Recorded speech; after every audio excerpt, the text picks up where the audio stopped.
nervous system regulation, your nervous system is at the heart of everything. Your nervous Right. system is at the root of every single relationship that you have. So whether it is a romantic relationship, a friendship relationship, a business partnership, the person that's checking you out at the grocery store, the person who just cut you off on the highway. I mean, your nervous system is at the root of how you communicate in every single relationship. So Right.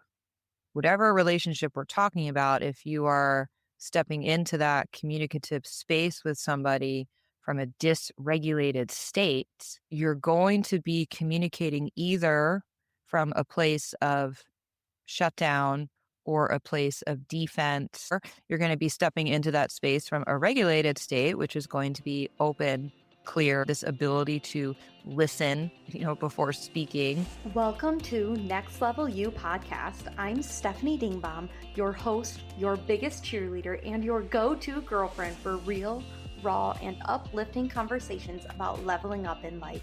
As a mental health therapist with over a decade of experience and a business coach helping women elevate their lives and businesses, I'm here to guide you through the mindset shifts, holistic practices, and manifestation tools you need to step into your most authentic, next level self.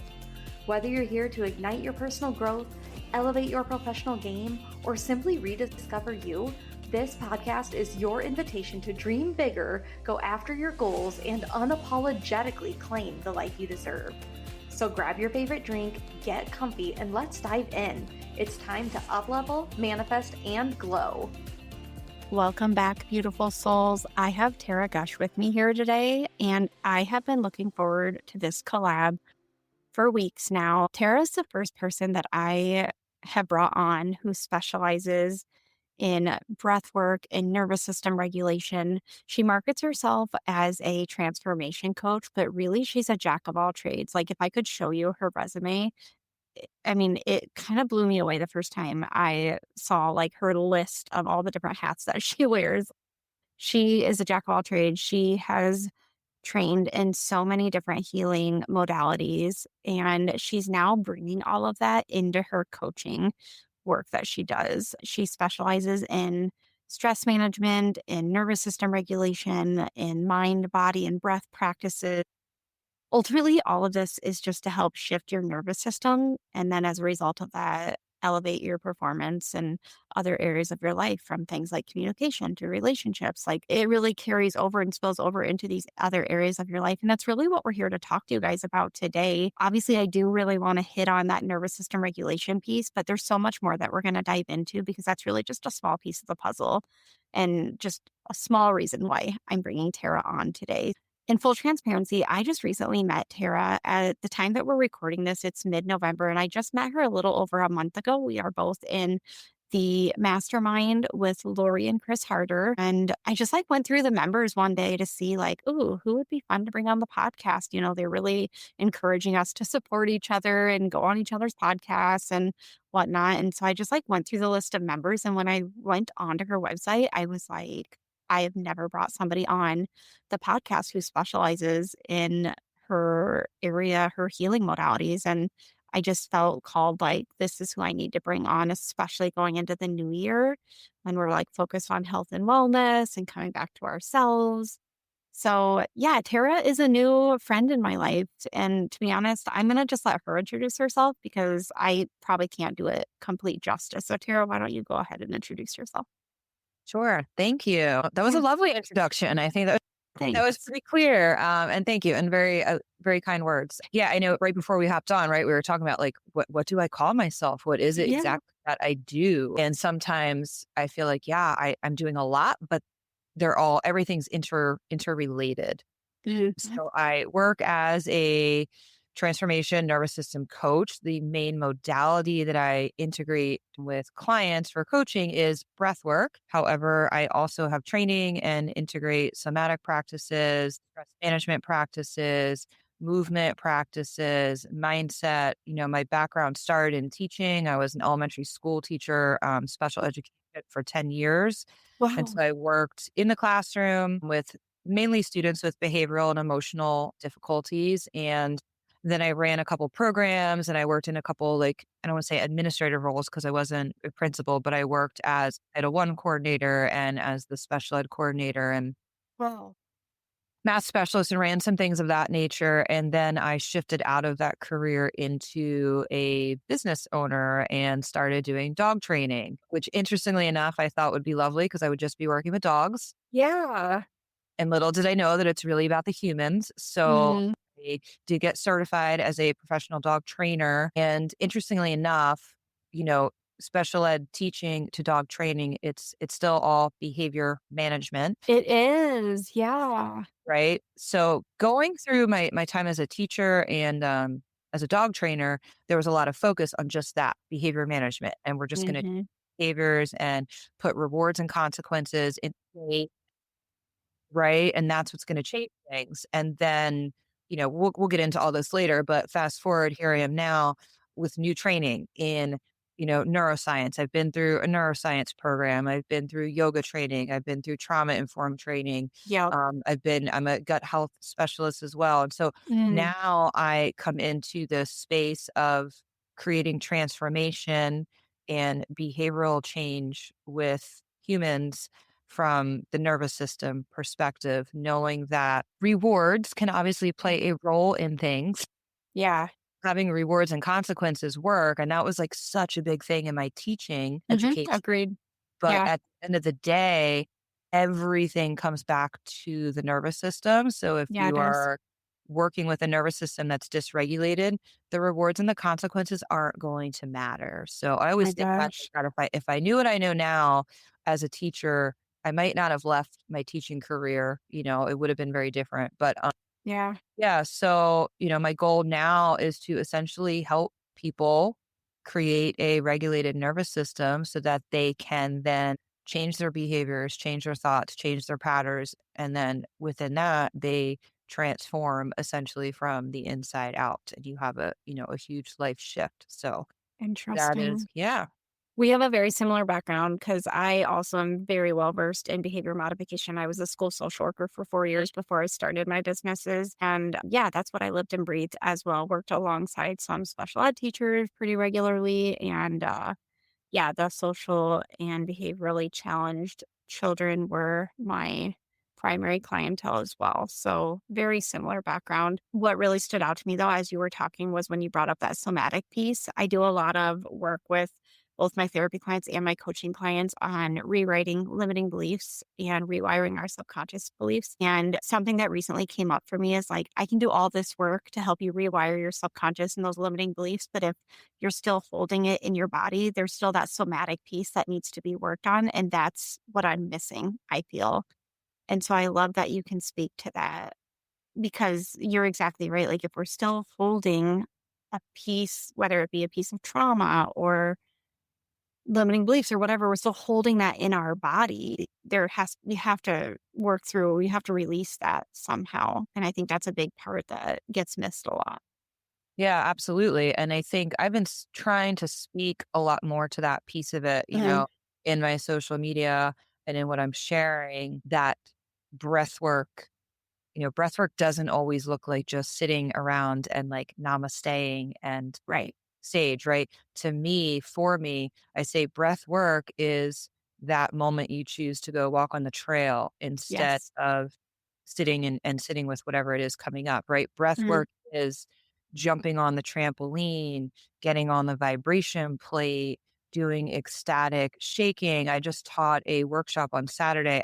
I'm trained in a bunch of different yoga modalities, but Nice. I teach something called Booty Yoga, Buti. It's one of the first yoga trainings I ever got, it is the first yoga training I got back in 2018. I share that it's tied to this because, in 2018, I was still married and I had a fitness background doing other stuff. I mean, I was doing triathlons and CrossFit and all this stuff and was in a really unhealthy marriage. And anyway, I found this YouTube video for Booty Yoga by this woman, Busy Gold, and just decided to do it for fun one day. And I did the practice in my living room and finished the practice and like cried happy tears because the Booty practice is essentially like a dynamic yoga vinyasa flow, but there Mhm. are bursts of cardio and some dance moves and a lot of spiral moving throughout the core. And so I Mhm. completed this class and was like, my gosh, like this is the first time I have felt a release and or felt like connected to my body. And it was so Mhm. confusing and mind blowing. And I grew up dancing too. So it also was really Oh, that way. But okay. I immediately signed up for that certification. Like I finished the class and was like, I need to know what this is. I got to do more of it. I Yeah. signed up within a month. I was at my first booty yoga certification. And that is essentially what started, my journey through yoga, which then became my journey to breath work. But Interesting. I come Okay. back to that because in booty yoga, there's a lot of, they call it static shaking. Yes. Right? And the down dog shake. So, like, Yep. you're doing yoga poses and movements, but you are essentially shaking in different movements. And I also compare that to with dog training and dogs. If you see Yeah. a dog get into a stressful situation, they will often back Yeah. off and shake. And I'm like, Yeah. that's the static shake in booty. And so, class on Saturday, and I haven't taught booty in like a year. And I led it, and there was like 6 women who had never taken it before. Anyway, and then there's a lot of, like, slapping too. We do a lot of, like, the floor and, like, throwing the energy off your chest and just, like Cool. and so at the end of the class, everybody was like, "What was that?" You know? Yeah. There's another woman there who she teaches sculpt and yoga, and she sent me a message afterwards and was just like, "Holy crud, like, I didn't that's a movement I didn't know I needed." Like, Wow. so I think that and everything's connected to the breath and the nervous system Yes. in all ways, Yes. but knowing and learning and getting comfortable with how to move your body in different ways and shake Yeah. things off physically, right? The book, The Body Keeps Score. I mean, there's Yep. so I was gonna bring that up. shit stuck Yep. everywhere. Oh, I know it's not all coming out with breath work. I mean, Right. it's not. Right. There's Some does, but other modalities included. yes. Yeah, I agree.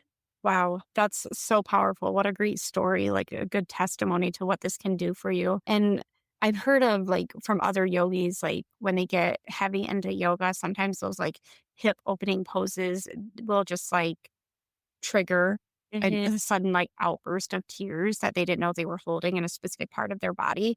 And I Yeah. feel like that's very similar to what you're saying.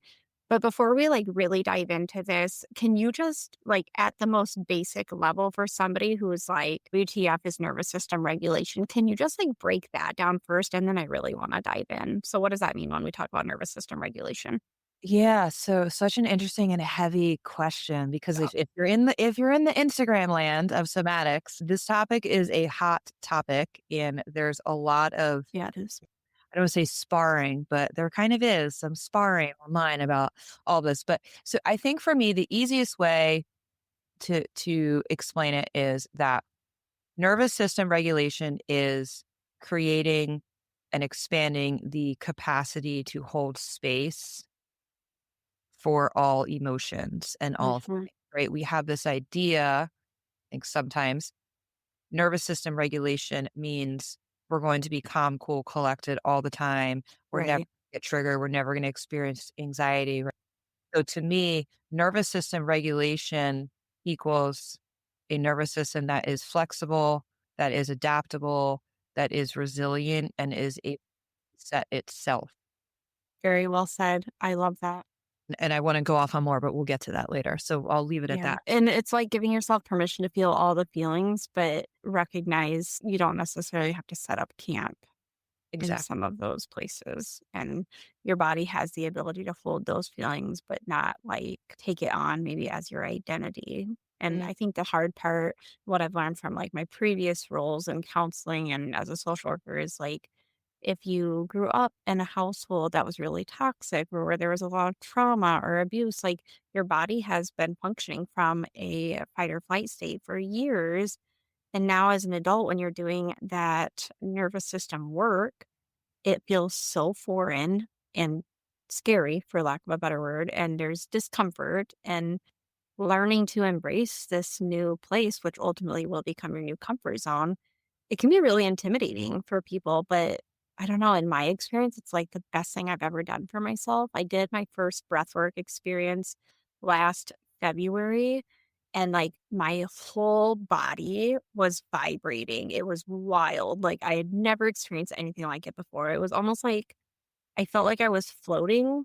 I've had a similar experience when I've done acupuncture, but like it was like that floating feeling, but like my whole body was like vibrating and it was so wild. And then coming out of it, I was like, what just happened? And I think it's really good for our bodies to experience these different states, especially if you're so used to functioning in fight or flight, whether it was because of your childhood or because of corporate America or whatever it might be, toxic relationships. Like that needs to be, like, your new normal. I feel like that's so important. Yeah, that's a whole nother rabbit hole to go down. Yeah. Yeah, Cha absolutely. chaos feels really comfortable if Yeah, that's what you experience, for yeah, sure. yep. So, talk to me about how breath work helps with nervous system regulation. So, I like to share that breath work is helpful on 2 fronts. So, 1, it's helpful in real time, meaning Yeah. in real time, you are experiencing stress, anxiety, rage, sadness, whatever it is, right? There are breathing techniques that you can incorporate intentionally to shift your state in the moment, right? I always like to refer back to Huberman. If you're Mhm. and he talks a lot about breath work and he talks a lot about nervous system regulation. And his main breathing technique that he shares all the time is called the physiological sigh. It's a very simple breathing technique that literally takes 30 seconds or less. It's two breaths in through the nose and one big breath out through the mouth. You do it 3 times, boom. And it's like, it's been proven to be one of the fastest, most effective ways to shift your nervous state in real time. So I think that breath work can shift your nervous state in that fashion, right? In real time, this is how I'm feeling. This is the breathing technique that I feel is going to support me. I do the breathing technique, my nervous system state shifts, and then I can respond to whatever is coming up as opposed to reacting to it. And we can dive into a little bit more later where I don't always think that breath work is the best option either, depending on the person. The other way that breath work can help to shift the nervous system is over time. So I like to compare it to, you're training your muscles at the gym, you're training your nervous system the same way. So if you follow, I don't know if you're familiar with the holistic psychologist, she's on Instagram. She's freaking amazing. She's got a book called Do the Work. I highly recommend anyone who's been through any kind of trauma to read Do the Work. It's not an easy read. I'm going to dip into it a little bit at a time because it will Yeah. bring up stuff and be like, oh, yeah. So at one point in the book, she talks about breath work because she is giving some options. And breath work is one of the modalities that she shares. And she compares breath work to doing planks, your nervous system doing planks. I forget how she. Mm, So yeah. when you think about your vagus nerve, she states that breath work is your vagus nerve doing planks, which to me equates to breath work is your vagus nerve strengthening itself at the core so that Mm, it becomes more resilient, so that when life throws you some shit that it's going to do all the time, yes. your nervous system, your emotional capacity has been strengthened and expanded so that you're not going to crumble Mhm. in the moment and choose a coping mechanism that you shouldn't. You're going to be able to sit with what is coming up and choose a coping mechanism, choose a resource, choose a support system that's going to be actually supportive. Mhm. So those are the 2 things I try to share with people that it is in the moment, but it also is preventative, it's preventative training.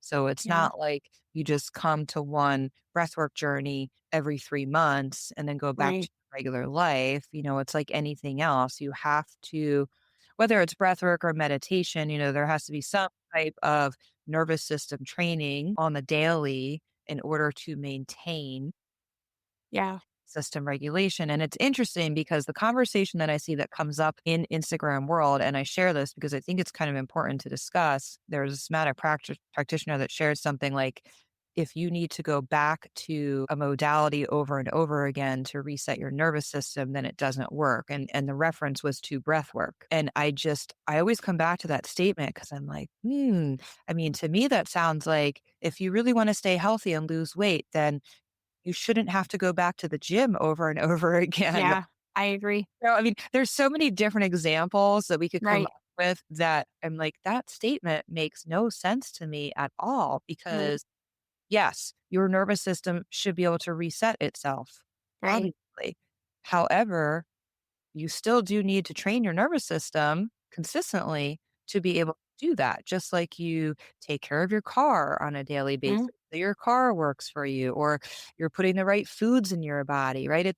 I mean, to me, that's like, oh, well, once you get your gut health on track, then you can just Right. go out and eat pizza and fries and your gut should be totally fine. Like, I don't know. So, Yep. Yep. I feel that. Yeah. And I also feel like it's easy to say that, but in a world where there is constant like fear mongering messages coming at us from all different directions, like it's not just that easy to just stay in that regulated Mhm. state day in and day out. Like it's rather hard in today's world. I think it's important too. So, and I'll just reference that particular somatic coach does a lot of coaching that's a lot more, and not just that she's talented and skilled in what she does, right? It's a lot more somatic touch practice and being able to sit and do the look around the room and those types of things, which I'm in full support of. Yeah. However, the general public is busy with Hmm. lives, families, and work. And I personally think it's very important to make sure that people have tools that they can use in the moment in real Yeah. time. If they're not able, not everybody's able to, every time they're stressed or triggered, take a time out for an hour and sit with their body and let Right. it set itself. Most of the time that we're being triggered or stressed, that's not where we are. We're at Hmm. work, we're at a family function, Hmm. real life and we have to have ways in real time to create shift, Yeah. right? So Yeah. I think the nervous system is tricky like that because I think it needs to be looked at all. I agree. Yeah, I agree. And I mean, so many people just function from that like hustle mode day in, day out that they need those tools to bring them back down. Mhm. And that's why, like, literally everything from nervous system regulation, breath work, yoga, the gut health stuff, even like it's all connected, I feel, to that vagus nerve. And Absolutely. you training your brain to come back to homeostasis, to that rest and digest state is so important, but so many people lack those skills, which is why I think it's so important for you to talk about this today. And I want to kind of pivot just a little bit because what I really want to dive into, like what the juice is for today's conversation, is I want to know, how are you connecting this nervous system regulation or breath work? I mean, I know they're not synonymous, but Mhm. how are you connecting that to things like how do you tie that into our communication and our relationships, and what's the connection there? This is a whole 5-hour podcast in and of itself. Like a mini series. Well, I'm curious, because I'm currently in, late 40s and dating. So this is a very personal topic for me as well. And something You're living it. I'm living it and I'm moving Mm, through it and mm. like I'm learning along the way So as who I better to teach it than Tara? yeah. So I think that nervous system regulation, your nervous system is at the heart of everything. Your nervous system is at the root of every single relationship that you have. So whether it is a romantic relationship, a friendship relationship, a business partnership, the person that's checking you out at the grocery store, right? The person who just cut you off on the highway. I mean, your nervous system is at the root of how you communicate in every single relationship. So, whatever relationship we're talking about, if you are stepping into that communicative space with somebody from a dysregulated state, you're going to be communicating either from a place of shutdown or a place of defense, Mm. or a place of, from that space, or you're going to be stepping into that space from a regulated state, which is going to be open, clear, present, this ability to listen, before speaking. So I think that, if I look back on, my own history coming from childhood through my marriage, through dating, particularly in the dating world now, it's been really eye opening to date and meet new people from this new perspective with a little bit more awareness. I kind of joke sometimes, like, I wish I wasn't so self aware now because Yeah. it's really clear to me when I meet people from a dating perspective, within the first couple of conversations, I can pretty much dissect where this person is coming from. Okay, I kind of have an idea of probably what happened in your family and growing up. And, I can tell this is, and here's what I'll tell you a couple things with conversations that have come up with men, because if we're talking about Yeah. communicating relationships, Yeah. when I have approached a conversation and asked a question to gain clarity on the relationship, I will approach the question from a grounded and clear space. Hey, can we do a temperature check? I'm Yeah. curious how you feel about this, right? Is Yeah. this too much, too little, not enough? Like, where do you feel this going? That's kind of how I word things. Right. The response pattern that I have gotten back is, "I'm not trying to get married or have kids yet. I can't give you any more than you're already getting." Those kinds of, responses, and Interesting. it kinda hit me. I'm like, "Well, this is interesting because those are not the words that I used. No. Here is this person receiving what I just said, perceiving what I just said, like they literally heard different words." But they get defensive too. Like, And God they for got you didn't right. use those words, but then they get defensive like you did. And it's like, whoa, whoa, Right. whoa. So it brings me to the nervous system and our reticular activating system, if we want to get about it, right? Yes. So Yes. the brain, your RAS, your reticular activating system is your filter based on prior experiences. And so when you prior experiences, that experience gets put into this unsafe box in your brain.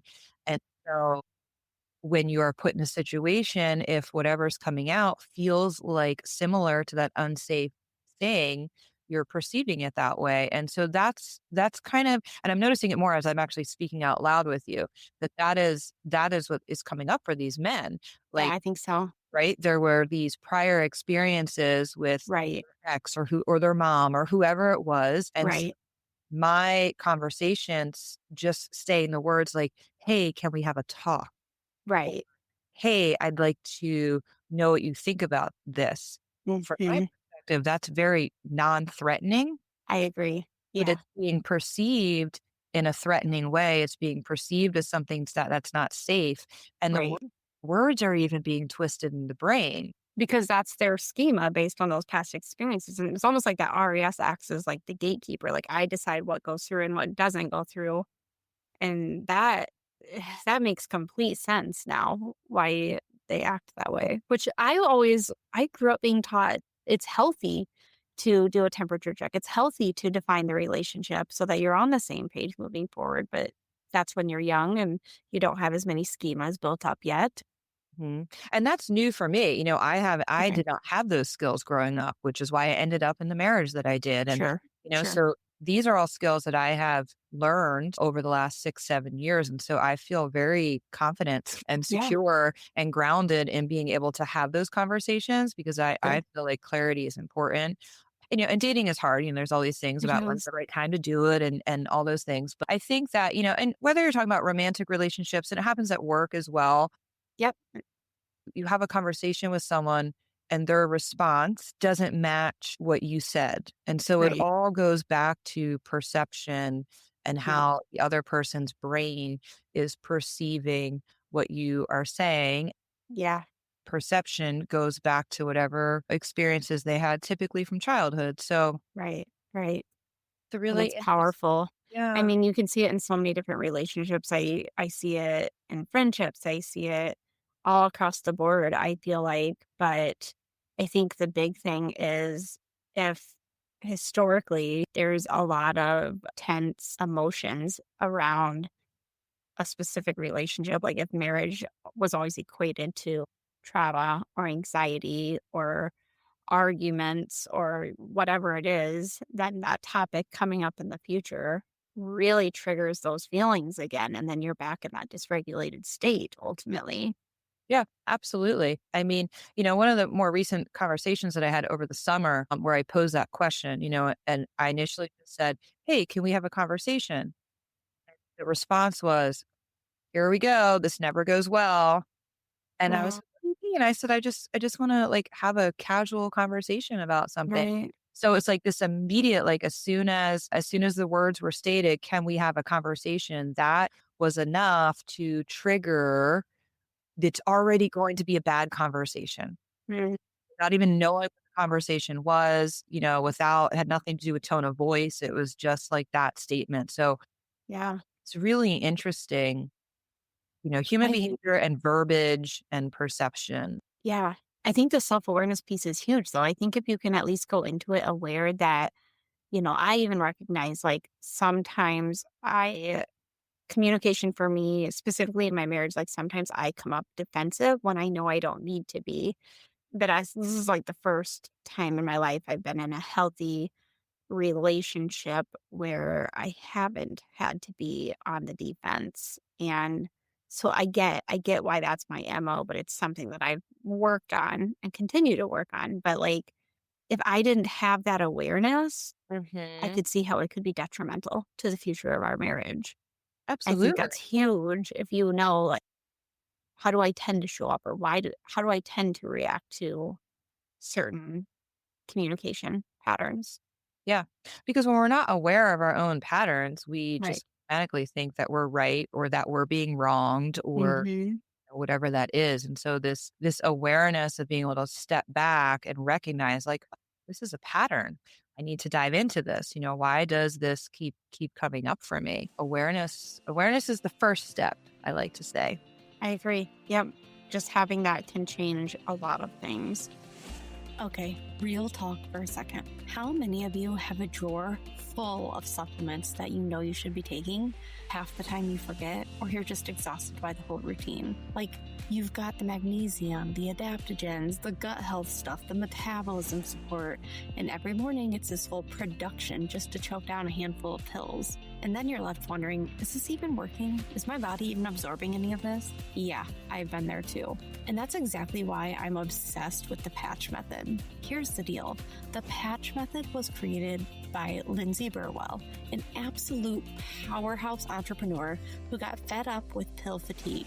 Her husband couldn't swallow pills without a struggle. Her kids turned supplement time into a negotiation battle, and she was over the chalky aftertaste, the forgetting, and honestly, the overwhelm of it all. So she asked herself, why are we still doing it this way? And from that frustration, she created something genuinely genius. Transdermal patches that deliver targeted support directly through your skin. No pills, no water, no forgetting. You literally stick it on and go live your life. And here's what I love about it. The patch method isn't just convenient, it's effective. These patches are science-backed, clinically designed, and made without synthetic fillers or junk ingredients. They're clean, they're high absorption, and they work behind the scenes while you're out there crushing your goals. Whether you're looking for metabolism support, detox, energy, sleep, whatever your body needs, they've got a patch for it. And the best part, not adding another complicated step to your routine.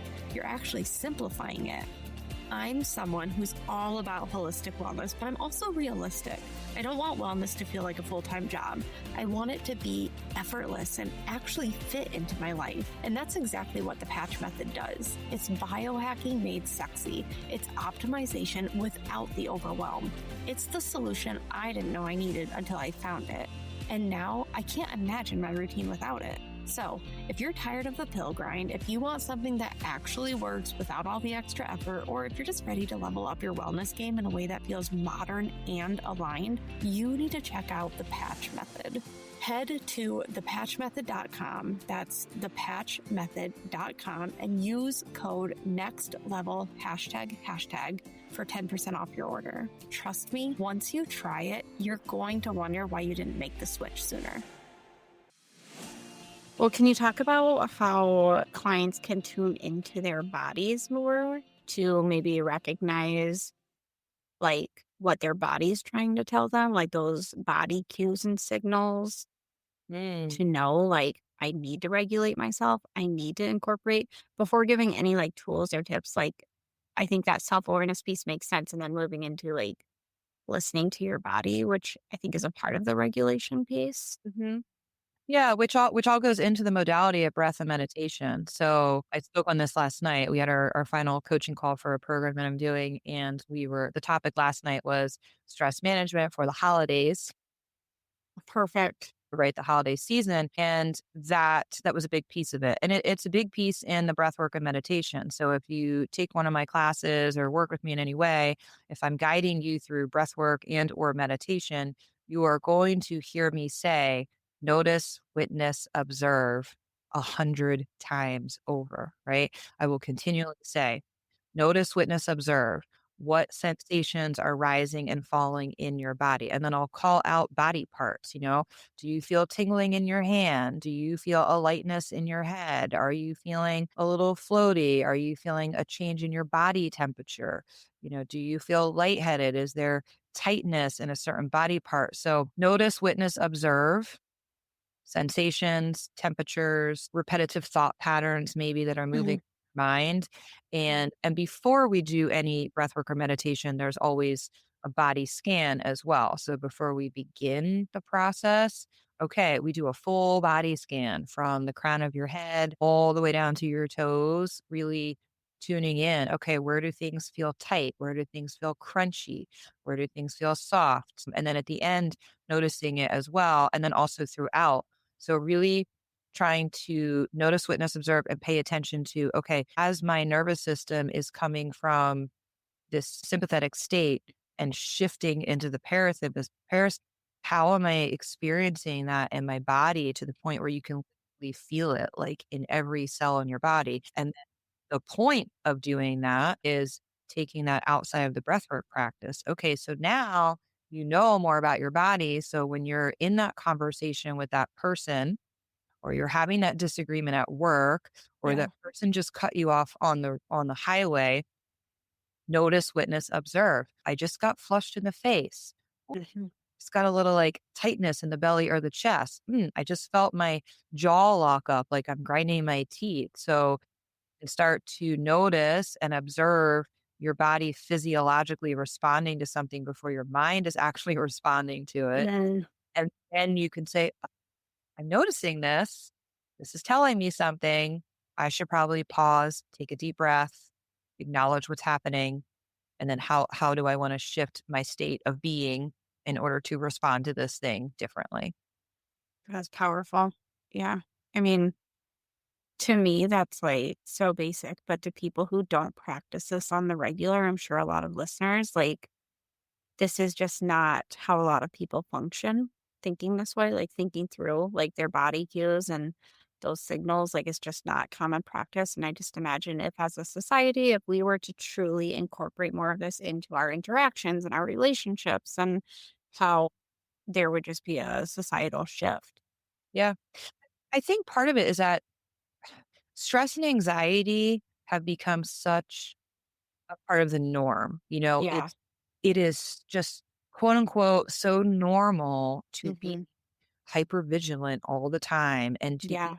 stressed out and to be rushing, and I'm guilty of it too, and I'm guilty of being addicted to it, in Sure. the past, and that's, like, Sure. something that I still have to work through, because I catch myself, and these are things that I, like, practice what I preach, like, I catch myself, like, Good. ooh, recently it would happen, like, "Oh, I just flicked that person off on the road, and I just, Sure. like, let that person bother me, and I just got Yeah. caught up and wrapped up in this," and then it's like, "Oh, let's take a step back, like, why am Hmm. I not noticing what's coming up before it got to that point?"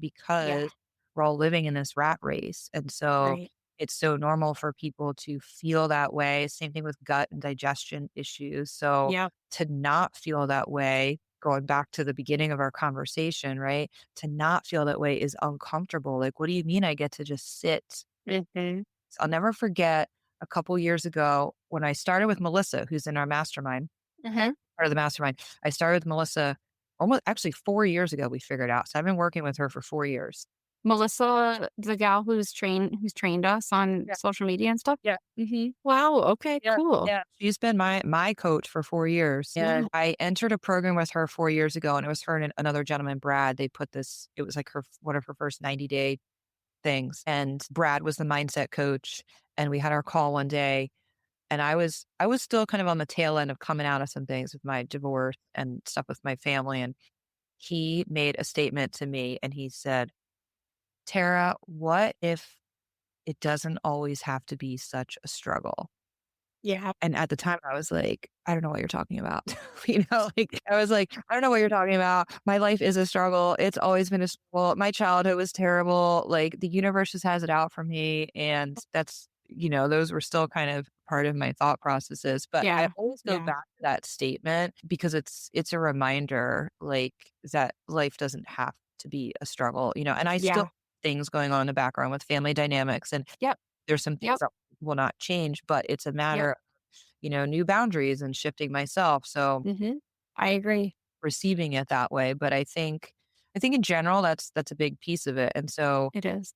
getting people into the breathwork and meditation space and being able to be comfortable in stillness and comfortable in quiet. I start a lot of my breathwork and meditation with 2 to 3 minutes of nothing. I'm not talking, I'm not guiding you, and you can see the people who are totally fine. And then you can see the people who are like Shifting. fidgeting around because they can't like get still. Yeah, I'm like, if everyone could sit and literally, if everyone could just sit in stillness and no noise for 5 minutes a day, Mhm. literally, I think the entire universe would be changed. That's really the pandemic in our society is the fact that people really struggle with sitting with their thoughts, sitting in silence, sitting and doing nothing. Like those things are not the norm. They cause a lot of discomfort. And because we function primarily from this like hustle culture, it's really making that shift and being okay and comfortable in that state is really hard. I'm recording a solo episode on this exact topic yet before it'll air before the new year. But so it'll be a previous solo episode when this airs, but go back and listen to it. It's such like with my therapy clients, I feel like I bring this up all the time because it's such an area of discomfort for so many people. And that just means we need to be practicing it more and making it more of a norm and asking yourself, like just sitting down with a journal and asking yourself, why does silence scare me? Why does it make me nervous to be alone with my thoughts? What am I afraid will come up for me? What feelings am I afraid I might experience? Like ask yourself those hard questions. Just listen to what comes up to the surface internally when you ask those questions. And I guarantee that will get you to the root of why silence and stillness is so intimidating for you, but that needs to become more of a norm.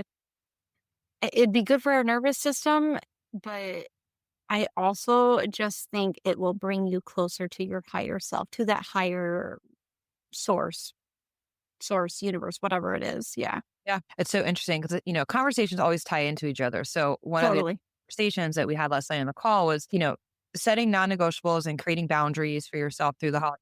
One of them was, hey, you don't actually have to attend every single holiday party.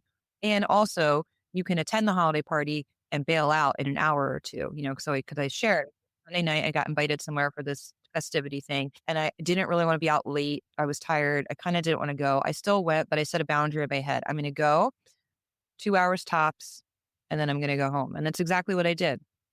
And so one of the clients on the call last night said, "Well, how do you?" And he's in real estate, so he has a lot of holiday parties and all kinds of stuff coming up. And he said, "Well, how do you get yourself to the point where you can stick to those boundaries and like, or create those boundaries for yourself? Like, what do you have to do to get to that point?" Because he was stating he's really struggling with not going to these parties and staying out late and doing all these things. And my response was breathwork, meditation, stillness, time alone will bring you closer to your inner self so that when you go out, your inner self knows what energy and environment is aligned or not. And it's going to, on its own, create the boundary, right? I spend so much time by myself now. So I Same. know when I go out, to an environment or an experience, I immediately like, and it's a full body response if I don't want Yep. to be there. And Same. back in the day, I would have stayed and forced myself and Yep. grabbed a tequila and Yep. myself there to make it fun anyway.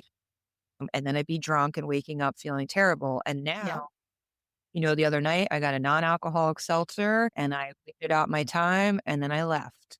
Love So, it.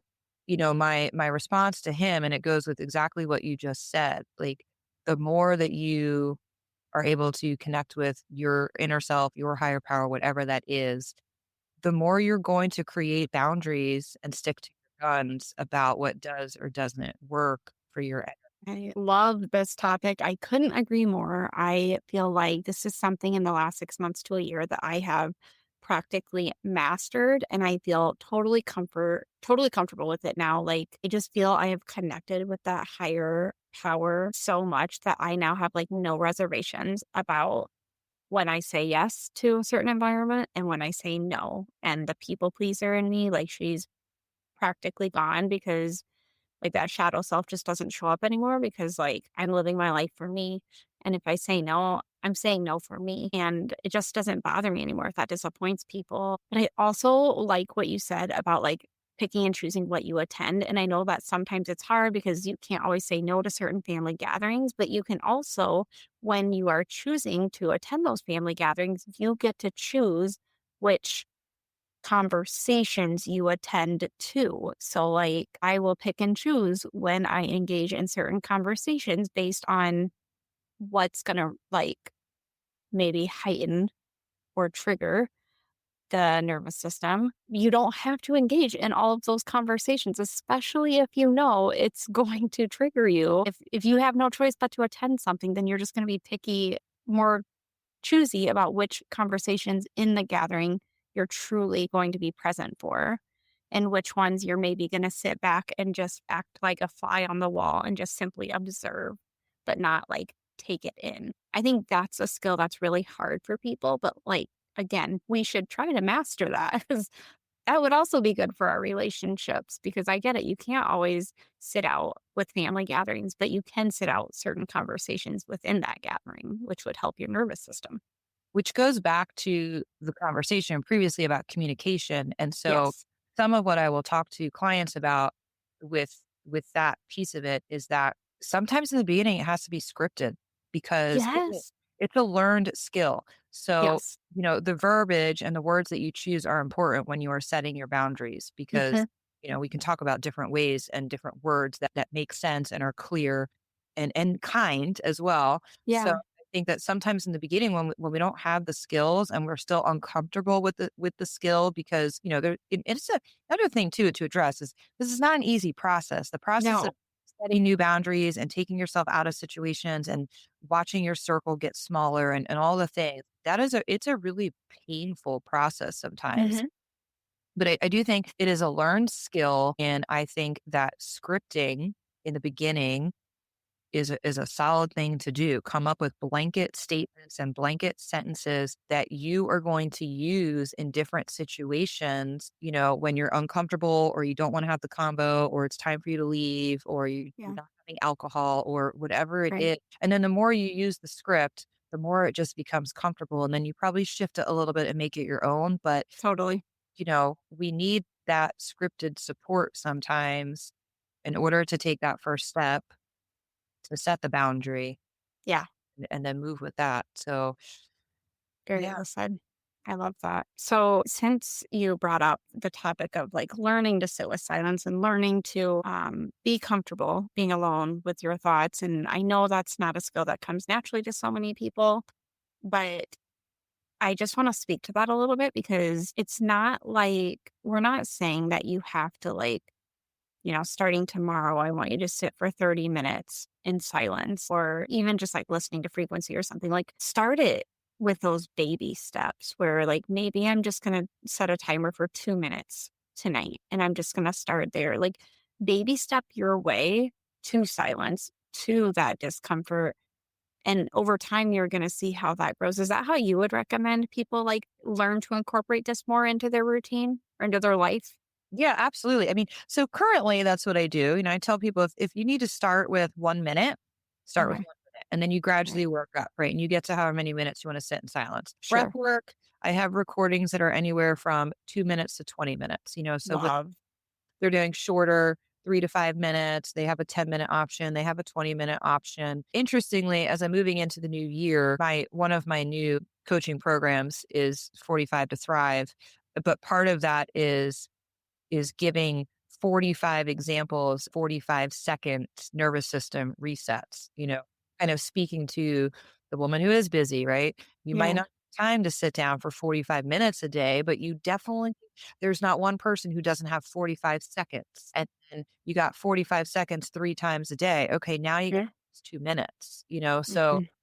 kind of sharing it that way. So in 45 seconds, you can do a static shake. You can do the physiological sigh 3 times, go outside and just stare at the sunshine. like Yeah. those Yeah. 45 seconds blocks of reset time.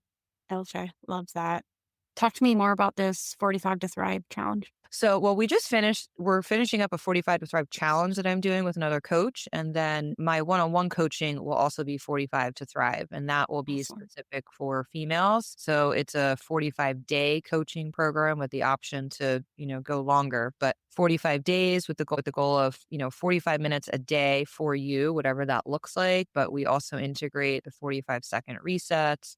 Our coaching calls are 45 minutes. I just kind of pick that 45 number. I I think love it. initially I picked that 45 when I was 45. I came up with that coaching Cool. program at that point in time. But I think Okay. that it's important, I think it's important to know and acknowledge that transformation doesn't necessarily happen in a month or two. It's a process. However, we can kickstart it in 45 days, create shift, we can create change, we can start to Yeah. change patterns and habits and thoughts and feelings. It Yeah. doesn't it's not going to take a super long time. There's so many perspectives to look at it from. What is her name? Hermosi, the Oh, female. yes. Yeah. What is her first name? I'm gonna If blank. you said it, I would know, but I know who Layla? you're talking about. Maybe Layla. I'm not sure, but she shared something one day on her feed, and she was talking to her therapist, and she had just broken up with a boyfriend, and she made the comment to her therapist, like, "Well, I know it's going to take me X amount of time because they say it takes you half the time you've been with someone to get over them," kind of thing. And she said her therapist looked at her and was like, "Yeah, well, what if you just decided today that you were going to get over him?" Right. It was like, so Yeah. Yeah. it's like this fine line between like, yes, transformation, evolving as a human, all these things take time. We don't just take a nervous system that's been dysregulated from childhood and magically regulate it in Right. 2 weeks. Right. However, we do make a decision, right? Mhm. You get to make the decision that you're going to start this shift, and then baby shifts create longer shifts. So it's Yeah. Yeah. That conscious effort every day through those changes in your routine or those daily habits all adds up to a quantum level shift. And then, you look back over the past 6 months and you can see, like, holy shit, that was completely worth it. Look at what I did for not just my body, but my mental health and my relationships and all the things. Like, it has the ability to spill over into all of those other areas of your life. Mhm. It's one of those things that if you don't at some point invest in this for yourself, especially if you recognize that you are functioning from that fight, flight, or freeze state more often than not. This is like, in a world where there's so much that you can invest in, from your mental health to your spiritual well being to your physical health, like, life coaches, therapists, all the things. At some point, you should invest in learning to bring peace, learning to bring stillness to your body, learning to regulate your nervous system, because just for the simple fact that it pours into and impacts all those other buckets, all those other areas of your life. Yeah. And I say Yeah. that all the time. I quote, "How you breathe is how you live." Yep. Yep. Literally, I share in my yoga classes, and at the heart of yoga, yoga is breath, right? Beyond any of Yeah. the poses, breath is the most important component of yoga. And Yes. so, I shared the other day in class, the more you meet yourself on the mat, the more you meet yourself in life. And Hmm. it's so fascinating. And like you said, it's interesting when you get to a point where you catch yourself responding in a situation completely differently than you would have like 5 years ago, or, Totally. you know, Totally agree. yeah, it's such a fascinating and interesting process. And, Yep. I do. think that people invest a lot of time and money in other types of coaches, like the gym for training or gut health and wellness, diet. And not to say that they are not important, they are. Right. But at the end of the day, if your nervous system is still dysregulated, you're much more likely to fall back on habits after you work with that trainer or even moving through that. So, I agree. Yeah. And it's interesting that you said, like, you notice how, like, you notice change when you look back and realize, like, oh, I didn't respond how I used to. That rings true in so many ways for me as well. Like, through my own therapy for myself, was always like, what's the point of me putting all this work in if the real change needs to be these other people in my life? And it doesn't matter how much I change myself, they're not going to change. But when I took a step back and realized that because of me changing how I would respond and react to people, therefore they changed how they were responding and reacting to me, it's Mhm. like, well, but they did change. There was change that happened. And sometimes when you take that step back to like really assess how things look and feel different because of this investment, then you realize like change happened in a big way. I think that's huge to recognize that. Yeah. And I think it's important to do check-ins with yourself, every couple years or even every year, write down things that happen and remind yourself. It's also a nice way to realize like where you still need growth. I mean, Yes, because it's interesting. So I'm actually in therapy myself. I think everyone should be in same. therapy to some I level. agree. Yep, And I think I shared with this you, and I'm pretty open book. I'm starting same. EMDR therapy. Awesome. Good for you. For the first time? Yeah. Okay, good for First time. you. And so we Okay, haven't actually moved through the reprocessing phase of anything yet. We've just been doing the tracking. And okay. I will tell you that the tracking alone, I was like, do I really need EMDR? I feel like this tracking was enough. So I get- the tracking was interesting because, it forces you to go back in time and track all these experiences. And as I was doing this, it hit me like when the tracking stopped in my life, and so it's a very clear cut, like these were my experiences from here until then. Mhm, And when I started doing this work, I don't really have any more I don't really have any more experiences to track.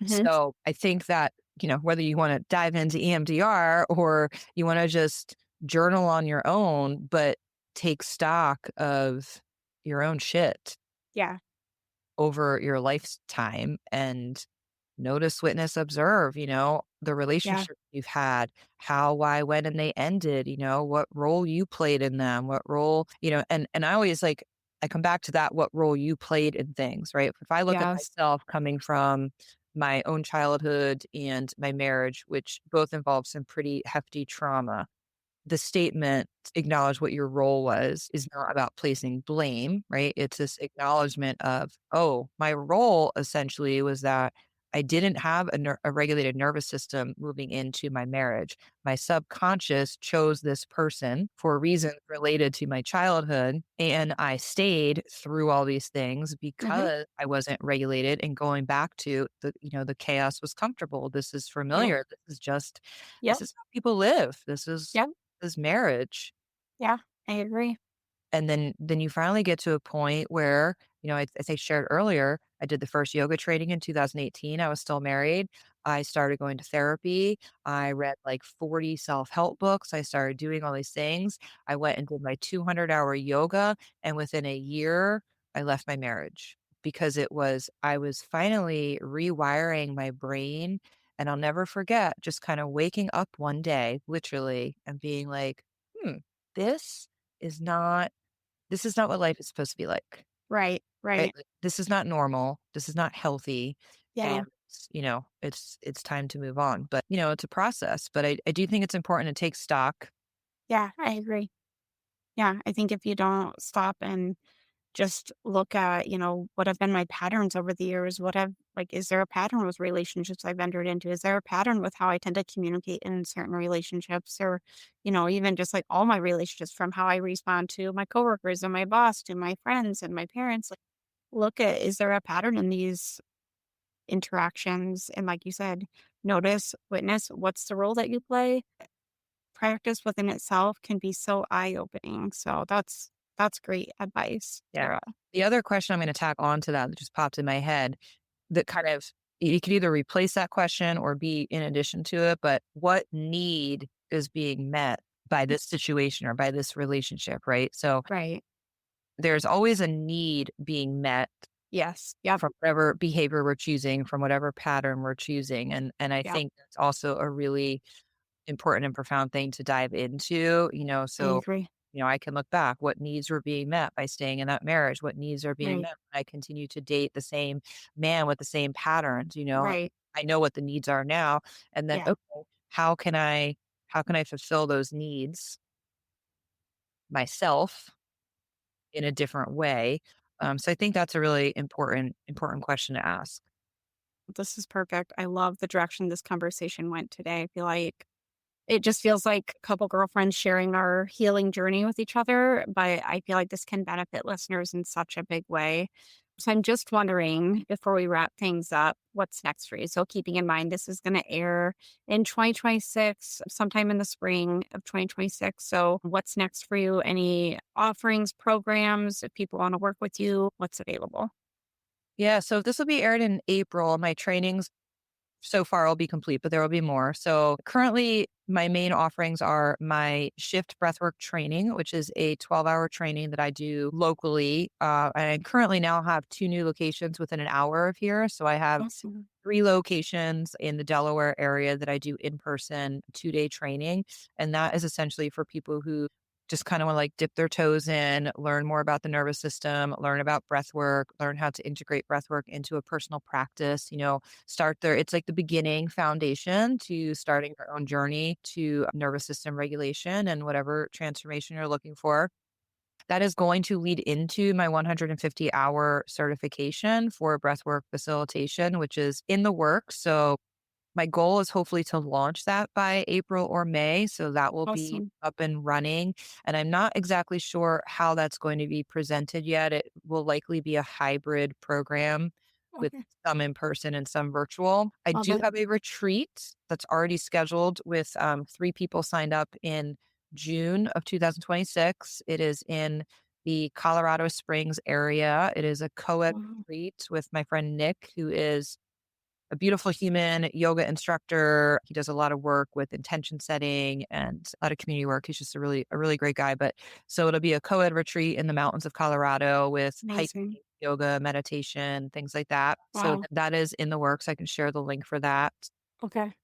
And then coaching is available all the time. So I All the take, time. opening three new spots in the new year. And then every couple months, I'll kind of open up a couple more. So the one-on-one coaching is specifically for females. And then all of my retreats and other trainings and workshops are always, co-ed and open to anybody. I do have, I don't have any speaking gigs lined up for the new year. So I guess I'll say I'm Okay. looking for some. Yeah, put it out there. Yeah. So I've done some work in that arena in the last couple years doing Love speaking, it. whether that's in person at a conference, or the most recent one I did was in September for women of Vanderbilt who do they're all financial advisors. So Cool. a presentation on the nervous system. And it was really interesting. You would love it because it ties into this. It was talking about dealing with difficult clients Yeah. as female investors. And the presentation played a lot on taking like relationship attachment styles, like Yeah. an anxious attachment or avoidant Avoidant. attachment, and creating like roles that your clients would play. Like, okay, if your client is an avoidant attachment, this is the behavior that they might be exhibiting. And this is how you could speak to this client differently, and actually coming up Wow. with those scripts of like, this is how to speak to this type of person. And, So so in a cool. business world, being able to understand the people that you're working with and be able to communicate differently, uh, Yeah. that perspective. Wow. So yeah, so those are all the main Okay. things coming from me. A lot of big things coming for you. That's exciting. Awesome. What's the best way if people want to connect with you that you would prefer them reach out to you? I would say honestly via Instagram and or email. So I do have a website that you can do the contact form that will come to me via email, just email in general, and then Instagram Messenger. I'm pretty good on that end as well as far as communicating. Sounds great. That will all be in the show notes. Awesome. Any final words of wisdom that you want to share with listeners before we do our rapid fire questions? I mean, the words of wisdom are probably what I already shared, just that Yeah. how you breathe is how you live. And that if Hmm. you do not take the time to slow down and tend to your nervous system, it is going to manifest in some form, in some way, whether that is physically, emotionally, mentally, in relationship. So I truly believe that nervous system regulation is at the heart of all things. I agree. Very well said. Awesome. Thank you for sharing all of these pearls of wisdom. So I like to end all my collabs with some rapid fire questions. So the first one is, what's your go-to breathwork practice when you are feeling dysregulated? I have two. One is 478, Yep. the more calming one. Yeah. And I like to say 478, get your shit straight. People usually are. Mm, And then I yeah. also like fire breath. So I use Yes. 478 for calming and I use fire breath for energy. Okay. Love that. Love it. What is one sign that your nervous system is dysregulated that most people might miss? Mm. God, there's so many. Pick one. Oh, I'm sure. sleep. I would say sleep is a big one. Problems falling asleep, difficulty staying asleep, sleep disruption Hmm. is is a large one amongst many That's a others. good, yeah, that's a good one. What is the relationship pattern that you see most often in your work with clients? Say that again. Is there like a pattern that you see with clients that they bring into their relationships that is tied to their dysregulated nervous system that you see a lot of? Whether it be like the defensiveness or, Yeah, I would probably say avoidance. okay, I think most that's people are interesting. trying to avoid things. Yeah, I don't disagree with that. Yeah, I'm guilty of that from time to time. Yeah. To protect my nervous system for sure. Yeah. Is there a book or resource that really changed your understanding of the nervous system? I mean, Yeah, you mentioned a couple that I wrote down, but yeah. Well, if it's specific to the nervous system, I would say a few. The Body Keeps Score yes. Yeah. is like a Bible. Right. Right. I mentioned earlier the holistic psychologists do the work, Yeah, and that's a good then one. a little bit more specific to breath work, James Nestor, Breathe. I have heard of that one. So those will kind of be the top 3. Those are good research, good resources. And what is one thing you're working on manifesting in your life right now? A life partner, honestly. Yeah, that Yeah, makes sense. Yep. yeah, mhm, Going into the new year. yeah. Love it. Tara, this was such a good episode. There's so much value that you shared here, and it's just a topic that I feel I needed to bring on that I haven't yet. And I just appreciate you being willing to share your expertise with my listeners. I personally feel this is an episode I would sit down and listen to. So I hope the listeners feel the same way. I just feel like we like probably just skimmed the surface. There's so many rabbit holes we could have gone down today, but this is just such an important topic that we need to bring to people's awareness. So thank you for coming on and sharing all of that today. Appreciate it. Yeah, thank you for having me. Yeah. So, you guys, if there's anything that just really deeply resonated with you today, feel free to DM Tara. You know, she obviously is happy to answer any questions you might have. If you're interested in working with her, check out her website, go onto Instagram. When I went onto her website, I was just immediately impressed with all of the hats that she wears. So, I promise you, she can serve you in one way or another. So check her out if you are intrigued. But more than anything, if this episode really resonated with you, share it with somebody who you feel needs to hear it. Share it in your stories, tag us. I always appreciate the feedback. And until next time, I will talk to you guys all next week. Real quick before you go, I just want to thank you so much for spending a little time with me today. And congratulations on showing up for you. Every step you take to invest in yourself brings you that much closer to your next level self, and I'm so proud of you. If you loved this episode, share it with someone who could use a little inspiration, or take a screenshot and tag me on socials so we can keep spreading the next level you energy. Thanks again for tuning in, and I can't wait to see you in the next episode. Let's freaking go!